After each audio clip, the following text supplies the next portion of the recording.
तीसरा अध्याय, भक्ति के कष्ट की निवृत्ति। नारद जी कहते हैं, अब मैं भक्ति, ज्ञान और वैराग्य को स्थापित करने के लिए प्रयत्न पूर्वक श्री सुखदेव जी के कहे हुए भागवत शास्त्र की कथा द्वारा उज्जवल ज्ञान यज्ञ करूंगा। यह यज्ञ मुझे कहां करना चाहिए, आप इसके लिए कोई स्थान बता दीजिए। आप लोग वेद के पारगामी हैं, इसलिए मुझे इस शुक शास्त्र की महिमा सुनाइए। यह भी बताइए कि श्रीमद् भागवत की कथा कितने दिनों में सुनानी चाहिए और उसके सुनने की विधि क्या है। सनकादि बोले, नारद जी, आप बड़े विनीत और विवेकी हैं। सुनिए, हम आपको ये सब बातें बताते हैं। हरिद्वार के पास आनंद नाम का एक घाट है। वहां अनेकों ऋषि रहते हैं तथा देवता और सिद्ध लोग भी उसका सेवन करते रहते हैं। भांति भांति के वृक्ष और लताओं के कारण वह बड़ा सघन है और वहां बड़ी कोमल नवीन बालू बिछी हुई है। वह घाट बड़ा ही सुरम्य और एकांत प्रदेश में है। वहां हर समय सुनहले कमलों की सुगंध आया करती है। उसके आसपास रहने वाले सिंह, हाथी आदि परस्पर विरोधी जीवों के चित्त में भी वैर भाव नहीं है। वहां आप बिना किसी विशेष प्रयत्न के ही ज्ञान यज्ञ आरंभ कर दीजिए। उस स्थान पर कथा में अपूर्व रस का उदय होगा। भक्ति भी अपनी आंखों के ही सामने निर्बल और जरा जीर्ण अवस्था में पड़े हुए ज्ञान और वैराग्य को साथ लेकर वहां आ जाएगी, क्योंकि जहां भी श्रीमद् भागवत की कथा होती है वहां ये भक्ति आदि अपने आप पहुंच जाते हैं। वहां कानों में कथा के शब्द पढ़ने से ये तीनों तरुण हो जाएंगे। सूत जी कहते हैं, इस प्रकार कहकर नारद जी के साथ सनकादि भी श्रीमद् भागवत कथामृत का पान करने के लिए वहां से तुरंत गंगा तट पर चले आए। जिस समय वे तट पर पहुंचे, भूलोक, देवलोक और ब्रह्मलोक सभी जगह इस कथा का हल्ला हो गया।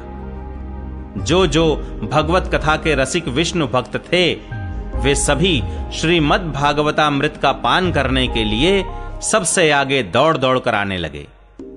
भृगु, वशिष्ठ, च्यवन, गौतम, मेधातिथि, देवल, देवरात, परशुराम, विश्वामित्र, शाकल, मार्कंडेय, दत्तात्रेय, पिप्पलाद, योगेश्वर व्यास और पराशर, छायाशुक, जाजली और जुन्हु आदि सभी प्रधान प्रधान मुनिगण अपने अपने पुत्र, शिष्य और स्त्रियों समेत बड़े प्रेम से वहां आए।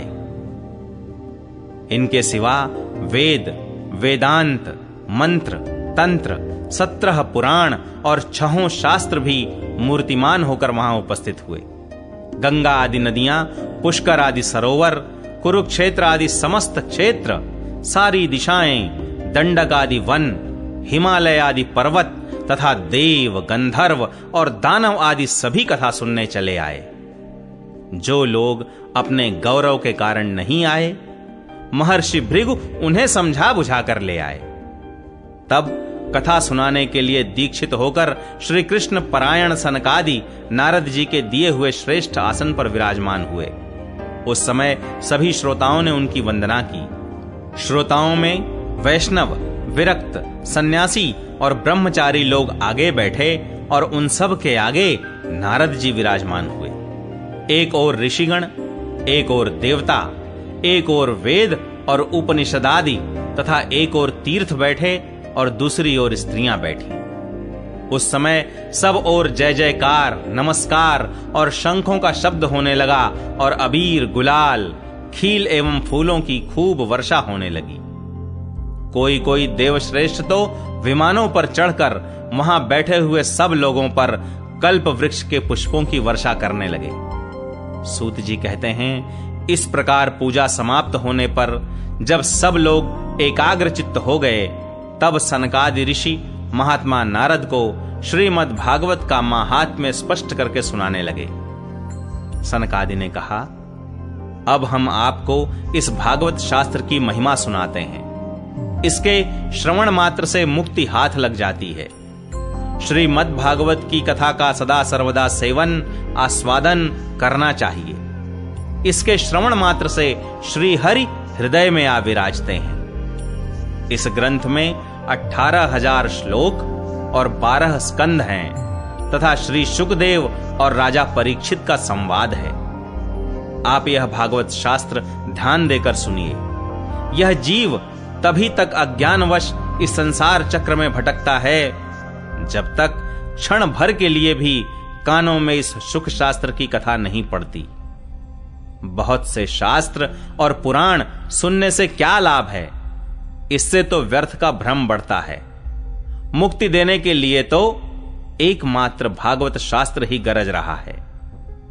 जिस घर में नित्य प्रति श्रीमद् भागवत की कथा होती है वह तीर्थ रूप हो जाता है और जो लोग उसमें रहते हैं उनके सारे पाप नष्ट हो जाते हैं। हजारों अश्वमेध और सैकड़ों वाजपेय यज्ञ इस शुक शास्त्र की कथा का 16वां अंश भी नहीं हो सकते। तपोधनों, जब तक लोग अच्छी तरह श्रीमद् भागवत का श्रवण नहीं करते तभी तक उनके शरीर में पाप निवास करते हैं।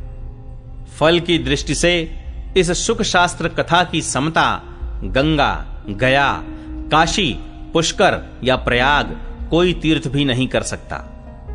यदि आपको परम गति की इच्छा है तो अपने मुख से ही श्रीमद् भागवत के आधे अथवा चौथाई श्लोक का भी नित्य नियम पूर्वक पाठ कीजिए। ओमकार, गायत्री, पुरुष सूक्त, तीनों वेद, श्रीमद् भागवत, ओम नमो भगवते वासुदेवाय, यह 12 मंत्र 12 मूर्तियों वाले सूर्य भगवान, प्रयाग, संवत्सर रूप काल, ब्राह्मण, अग्निहोत्र, गौ, द्वादशी तिथि, तुलसी, वसंत ऋतु और भगवान पुरुषोत्तम, इन सब में बुद्धिमान लोग वस्तुतः कोई अंतर नहीं मानते। जो पुरुष अहर्निश अर्थ सहित श्रीमद् भागवत शास्त्र का पाठ करता है उसके करोड़ों जन्मों का पाप नष्ट हो जाता है। इसमें तनिक भी संदेह नहीं है।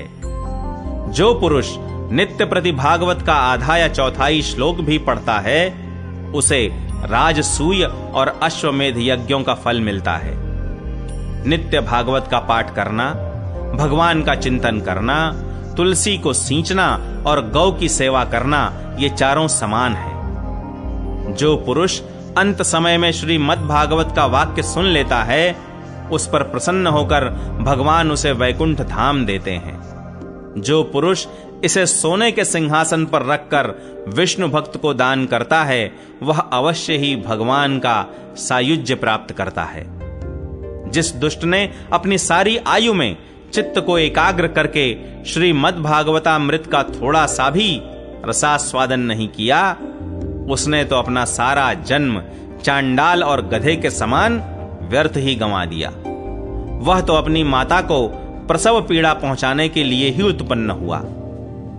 जिसने इस शुक शास्त्र के थोड़े से भी वचन नहीं सुने वह पापात्मा तो जीता हुआ ही मुर्दे के समान है। पृथ्वी के भार स्वरूप उस पशु तुल्य मनुष्य को धिक्कार है।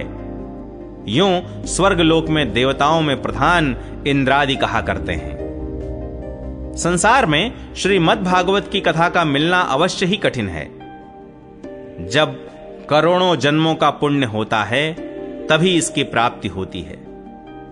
नारद जी, आप बड़े ही बुद्धिमान और योग निधि हैं। आप प्रयत्न पूर्वक कथा का श्रवण कीजिए। इसे सुनने के लिए दिनों का कोई नियम नहीं है। इसे तो सर्वदा ही सुनना अच्छा है। इसे सत्य भाषण और ब्रह्मचर्य पालन पूर्वक सर्वदा ही सुनना श्रेष्ठ माना गया है। किंतु कलयुग में ऐसा होना कठिन है, इसलिए इसकी शुकदेव जी ने जो विशेष विधि बताई है वह जान लेनी चाहिए। कलयुग में बहुत दिनों तक चित्त की वृत्तियों को वश में रखना, नियमों में बंधे रहना और किसी पुण्य कार्य के लिए दीक्षित रहना कठिन है। इसलिए सप्ताह श्रवण की विधि है। श्रद्धा पूर्वक कभी भी श्रवण करने से अथवा माघ मास में श्रवण करने से जो फल होता है, वही फल श्री सुखदेव जी ने सप्ताह श्रवण में निर्धारित किया है। मन के असंयम, रोगों की बहुलता और आयु की अल्पता के कारण तथा कलयुग में अनेकों दोषों की संभावना से ही सप्ताह श्रवण का विधान किया गया है। जो फल तप, योग और समाधि से भी प्राप्त नहीं हो सकता, वह सर्वांग रूप में सप्ताह श्रवण से सहज में ही मिल जाता है। सप्ताह श्रवण यज्ञ से बढ़कर है, व्रत से बढ़कर है, तप से कहीं बढ़कर है, तीर्थ सेवन से तो सदा ही बड़ा है, योग से बढ़कर है, यहां तक कि ध्यान और ज्ञान से भी बढ़कर है। अजी इसकी विशेषता का कहां तक वर्णन करें, यह तो सभी से बढ़ चढ़कर है। शौनक जी ने पूछा, सूत जी, यह तो आपने बड़े आश्चर्य की बात कही। अवश्य ही यह भागवत पुराण योग वेत्ता ब्रह्मा जी के भी आदि कारण श्री नारायण का निरूपण करता है, परंतु यह मोक्ष की प्राप्ति में ज्ञान आदि सभी साधनों का तिरस्कार करके इस युग में उनसे भी कैसे बढ़ गया। सूत जी ने कहा, शौनक जी, जब भगवान श्री कृष्ण इस धराधाम को छोड़कर अपने नित्य धाम को जाने लगे, तब उनके मुखार विंद से 11 स्कंध का ज्ञानोपदेश सुनकर श्री उद्धव जी ने पूछा।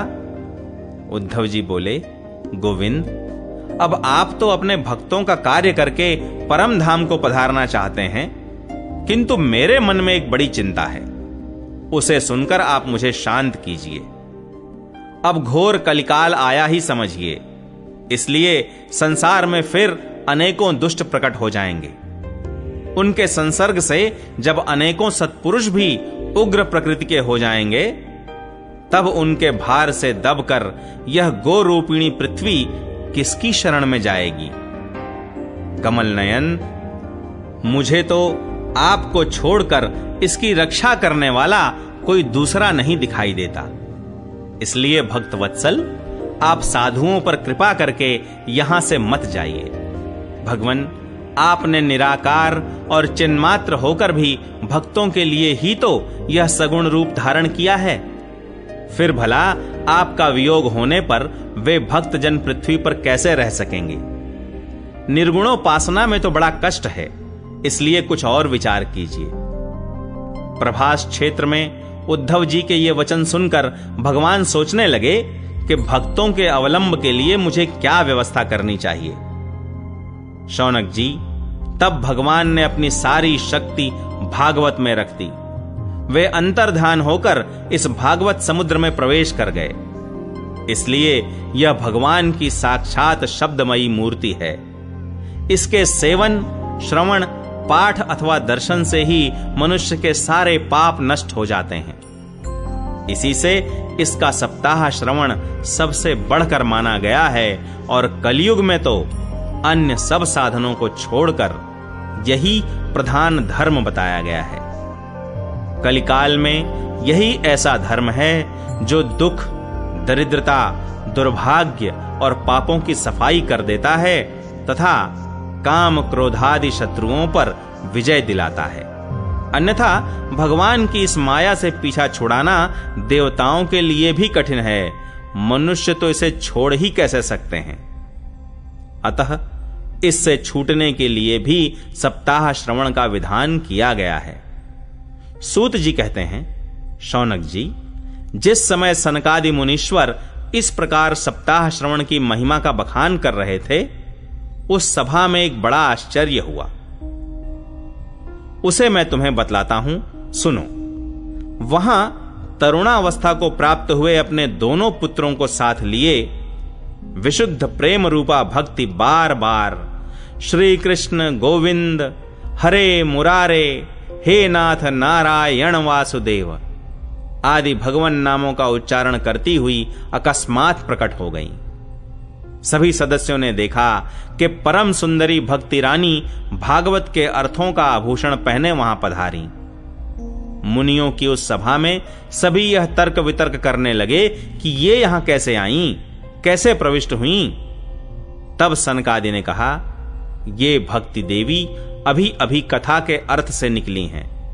उनके ये वचन सुनकर भक्ति ने अपने पुत्रों समेत अत्यंत विनम्र होकर सनत कुमार जी से कहा।